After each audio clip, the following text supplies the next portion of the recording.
Hello and welcome to WeLearn Virtual Learning Network.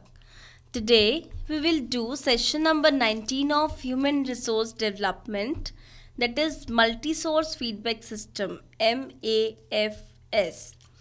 So the topics covered in this session are the introduction, objectives of 360-degree feedback or multi-source feedback and assessment feedback system, that is MAFS, advantages of the 360 degree or MAFS, then prerequisite for participation in 360 degree feedbacks, RSDQ model of 360 degree feedback, effectiveness of 360 degree feedback, 360 degree profile of MRA, and some other models of 360 degree feedback, and how to prepare for implementing 360 degree feedback.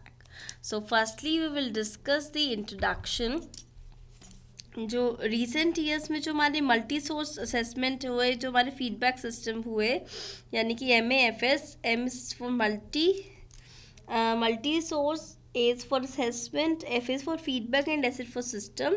इसको हम 360 degree appraisal भी कहते थे, जो बहुत popular था 360 degree के नाम से MAFS. So it became popular as it has been felt for long years that one person's assessment of another individual cannot be free of biases. So basically ये पॉपुलर क्यों हुआ? जब ये जाना गया कि कोई भी इंसान दूसरे इंसान का असेस नहीं कर सकता जिसमें कोई भी बायसनेस ना हो, जिसमें कोई भी भेदभाव ना हो. So basically in addition to this जो फोकस किया हमने कस्टमर पर, बोथ इंटरनल और एक्सटर्नल कस्टमर, जो हमने एम्फेसिस किया हमारे सॉफ्टवेयर डायमेंशंस ऑफ परफॉर्मेंस पे, जैसे कि हमारी leadership, innovation, team work, initiative, emotional intelligence, entrepreneurship. So it has become necessary to get multiple assessment for a object assessment. So 360 degree appraisal क्या है? एक मल्टी रेटर अप्रेजल है, एक feedback system है. ऑलमोस्ट एवरी फॉर्चून 500 कंपनी इसको use कर रही है इन सम फॉर्म और दी अदर. तो इस सिस्टम में होता क्या है, जो कैंडिडेट को हम असेस करते हैं पीरियोडिकली, या तो साल में एक बार या फिर कभी कभी साल में 2 बार, by number of assessors, including कौन कौन असेस कर सकता है, जैसे boss, immediate subordinates, colleagues, internal customers, external customer. तो ये असेसमेंट बनता है हमारा एक क्वेश्चनर के बेस पे, specially design to measure the behaviour considered as critical for the performance. So जो अप्रेजल हम इसमें करते हैं वो एनोनमसली होता है, बाय अदर्स, दूसरों को बिना बताए होता है, एनोनिमस होता है. असेसमेंट कलेक्ट करते हैं एक्सटर्नल एजेंट से, किसी कंसल्टेंट से, और स्पेशली डिज़ाइन इंटरनल एजेंट से, लाइक कोई HRD डिपार्टमेंट में हमारे. सो जो असेसमेंट है इस कंसोलिडेटेड होता है, फीडबैक प्रोफाइल पर आते हैं, फिर that feedback is given to the participant after the workshop or directed by his boss or the HRD department in the performance review discussion session. तो due to these innumerable variation possible जो है हमारे 360 degree development tool में, ये बहुत important है to understand the process and its dynamics. So firstly we will discuss the objectives of 360 degree feedback. ये objective क्या है हमारे 360 डिग्री फीडबैक के? सो ये पॉसिबल है कि to aim the following through 360 degree, the providing insights into strong and weak areas. एक तो इंसाइट्स देना, इंटरनल नॉलेज देना, depth knowledge, deep knowledge into the strong areas के बारे में भी और वीक एरियाज़ के बारे में भी. कैंडिडेट की क्या स्ट्रॉन्ग एरिया, क्या वीक एरिया है, किन टर्म्स में, in terms of effective performance of roles कैसा, उसका एक्टिविटीज़ क्या है, स्टाइल्स क्या है, ट्रेट क्या है, क्वालिटी क्या है, कॉम्पिटेंसेस जैसे नॉलेज, एटीट्यूड, स्किल्स, और the impact on others and the like और dislike. So the next objective is the identification of development needs and preparing development plan. कैसे development needs को identify करना, उसकी preparing development plans क्या है more objectively, किसके relation में to current और future roles और performance improvement for individual or a group of individual. Then generating data to serve as a more objective basis rewards के लिए या पर्सनल डिसीजंस के लिए डेटा निकालना, जनरेट करना। फिर रेनफोर्स करना other change management effort and organisation effectiveness directed interventions. इसमें हमारे जैसे TQM एफर्ट आ जाते हैं, टोटल क्वालिटी मैनेजमेंट एफर्ट्स। फिर customer focused, internal customer satisfaction. फिर enhancing interventions, flat structures, quality enhancing, cost reducing interventions, decision process changes, ये सब हमारे इसमें आ जाते हैं। फिर नेक्स्ट ऑब्जेक्टिव है हमारा serve as the basis of performance linked pay और performance reward. The next is aligning individual and group goals with organizational vision, values and goals। Group के या जो इंडिविजुअल के जिसको भी हम 360 फीडबैक जिसका भी ले रहे हैं, उस हर एक इंडिविजुअल के गोल को, विजन को, वैल्यू को कंपनी के गोल विजन के साथ अलाइन करना, उसके साथ मिलाना। Then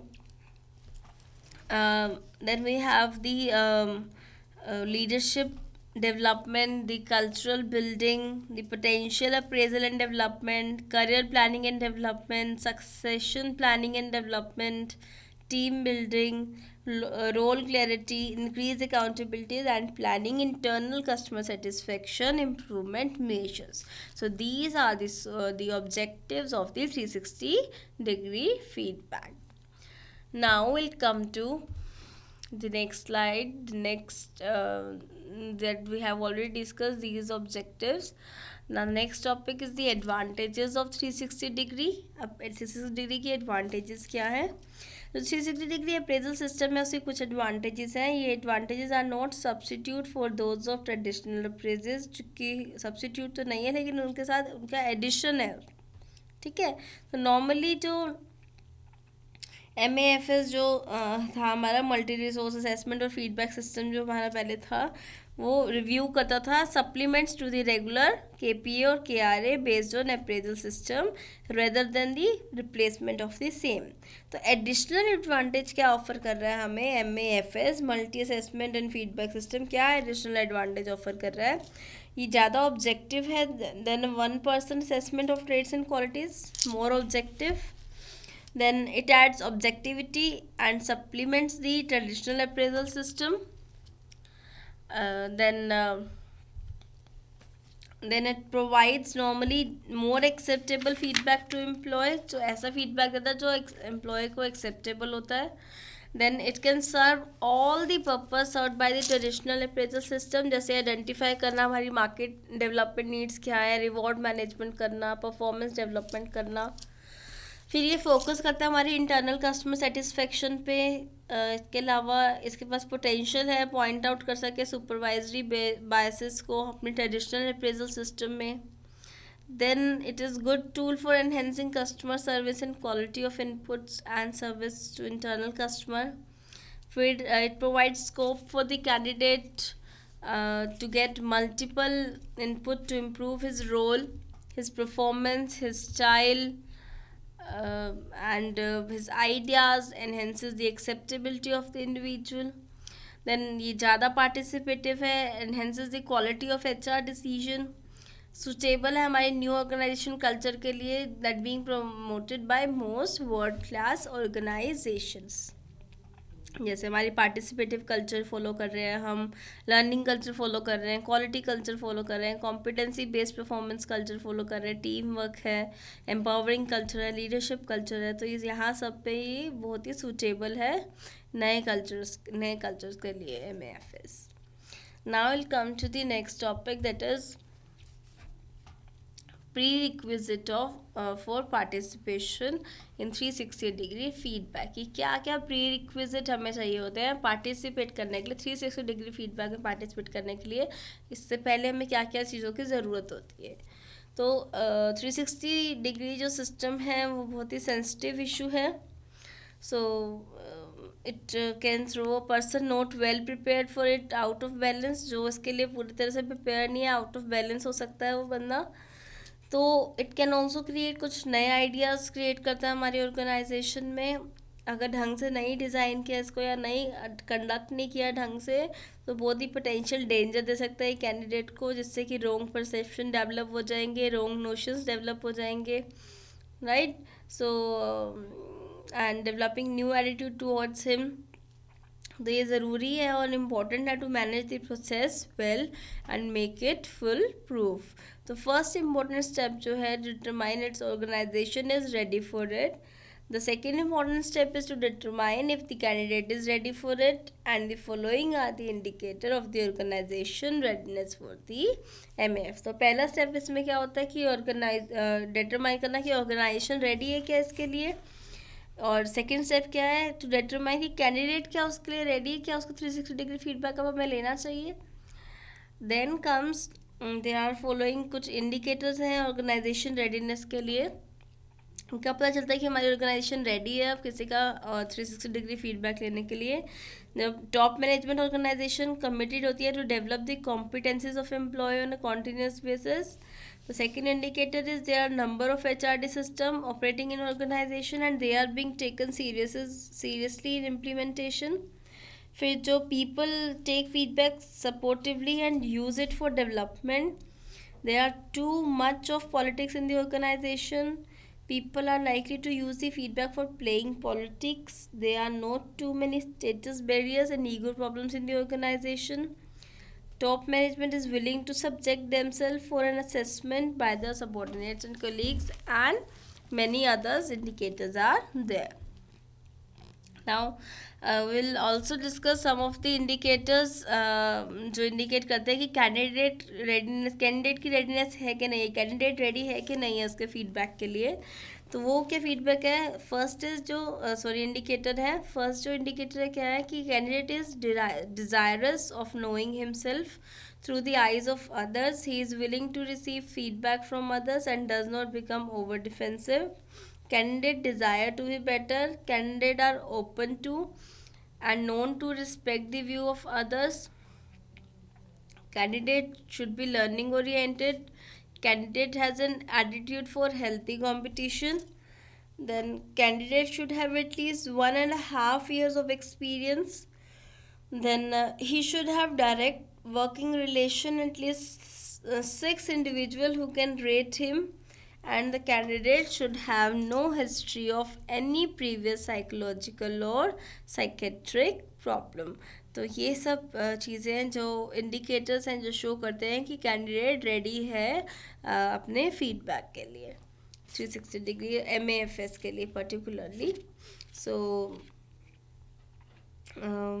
बेसिकली ये प्री रिक्विजिट है हमारे दोनों के साइड से, कंपनी के साइड से भी, ऑर्गेनाइजेशन के साइड से भी, और पार्टिसिपेंट एम्प्लॉय के साइड से भी. दोनों की रेडीनेस ज़रूरी है इसमें. अदरवाइज़ कुछ भी ऐसा फीडबैक हमें मिल सकता है जो कि जिससे कि जो एम्प्लॉय है उसका फ्यूचर ख़राब हो सकता है. Then will come to the next topic, that is RSDQ model जो है हमारा 360 डिग्री फीडबैक का. सो बेसिकली TVRLS यानी कि राव लर्निंग सिस्टम जो है उसने मॉडल डेवलप किया for Indian top and senior management के लिए इन टर्म्स ऑफ मैनेजेरियल और leader competencies needed, which is termed as an RSDQ model. So RSDQ stand for R for roles, S for styles, D for delegation and Q for the quality. So this model of leadership on managerial effectiveness views effective management and leadership as a combination of 4 sets of variables. क्या क्या 4 sets हैं, roles जैसे हमने बताया, styles, delegations and qualities. तो roles में basically हमारे पास आ जाते हैं जैसे extent to which the individual plays various leadership and managerial roles and activities. कितनी एक्सटेंड तक इंडिविजुअल प्ले कर रहा है अपने मैनेजेरियल रोल या अपने लीडरशिप रोल. और बहुत सारे टाइप के रोल्स होते हैं जो हमें प्ले करने हैं, एवरी मैनेजर को, हर मैनेजर को प्ले करने होते हैं. तो these are both the transformation roles यानी कि लीडरशिप रोल्स और द ट्रांजैक्शनल रोल यानी कि मैनेजरियल रोल्स. उसमें से कुछ रोल्स हैं जैसे फॉर्मुलेटिंग लॉन्ग टर्म पॉलिसीज़ बनाना, स्ट्रैटेजीज़ बनाना, न्यू टेक्नोलॉजी सिस्टम की इंट्रोड्यूस करना, कल्चरल बिल्डिंग करना, इंटरनल कस्टमर मैनेजमेंट करना, एक्सटर्नल कस्टमर मैनेजमेंट करना, यूनियंस को और एसोसिएशन को मैनेज करना, ये सब रोल्स होते हैं.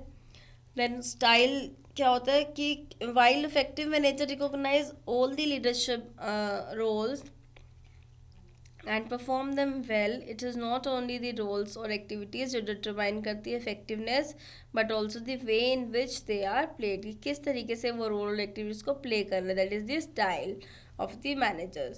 तो basically जो leadership style है वो classify किया on the basis of earlier research in the IMM by G.V. Rao.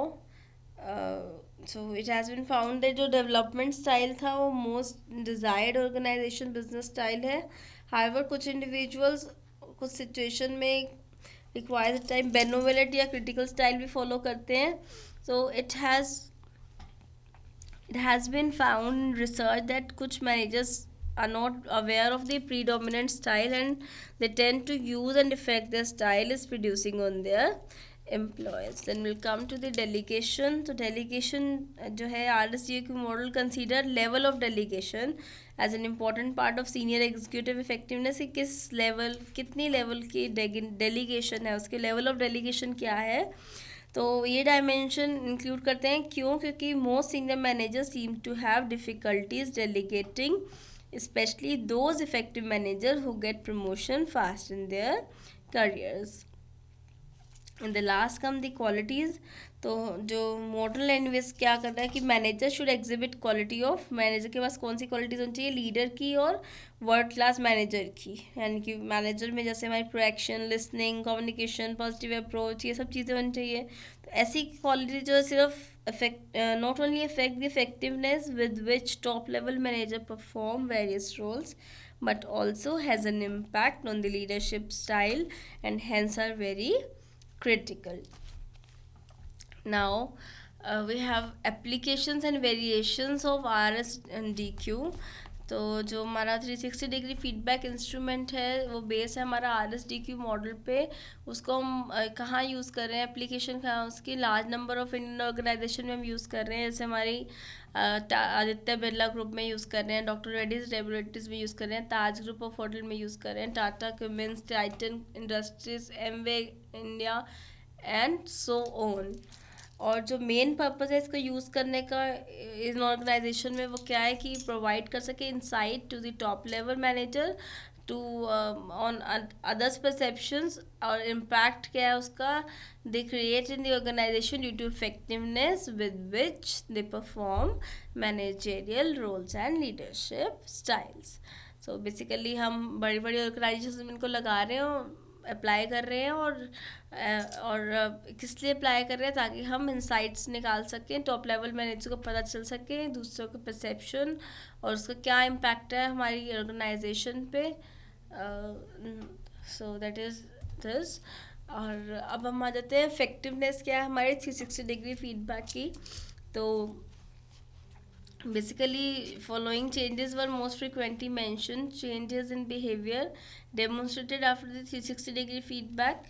So the first is like the more focus है हमारा leadership roles पे, इंटरनल कस्टमर ओरिएंटेशन ज़्यादा है. देन इंक्रीज फोकस है हमारा फोस्टरिंग अ टीम स्पिरिट पे, marked increase in delegation and subordinates development, predominant behavioral changes हो रहे हैं, right. Then begin with development, link the company goal, train everyone, follow up company culture. तो in conclusion it is important perhaps to note that कि जो 360 degree है can be very significant behavioral science invention in bringing about cultural change in Indian corporation which continue to be preoccupied with the top down autocratic culture. Now there are some questions for you. So before doing this question, let us summarize the session. As we have done this 360 degree today, so basically जो भी आज हमने पढ़ा कि 360 degree क्या है, इसकी क्या इम्पोर्टेंस है। तो जो हमारा मल्टी सम अप करने के लिए हम इतना कह सकते हैं, जो हमारा multi store feedback system MAFS है, इसको हम 360 डिग्री अप्रेजल भी कहते हैं, बहुत पॉपुलर है इस नाम से ऑलमोस्ट हर ऑर्गेनाइजेशन में। सो बेसिकली इसमें हमने पढ़ा कि इसके प्रोसीजर क्या है, कैसे होता है, एडवांटेजेस क्या है इसके, डिफरेंट मॉडल्स के हमारे मल्टी स्टोर फीडबैक सिस्टम के। और हमने पढ़ा कि हमें 360 डिग्री फीडबैक मैकेनिज्म को इम्प्लीमेंट कैसे करना है। Now the question for you is, the first is describe the objectives of multi-source assessment feedback system, that is MAFS, and the second is what are the advantages of having 360 degree or MAFS and its effectiveness. So that's all for today's sessions. Thank you so much. Happy we learning.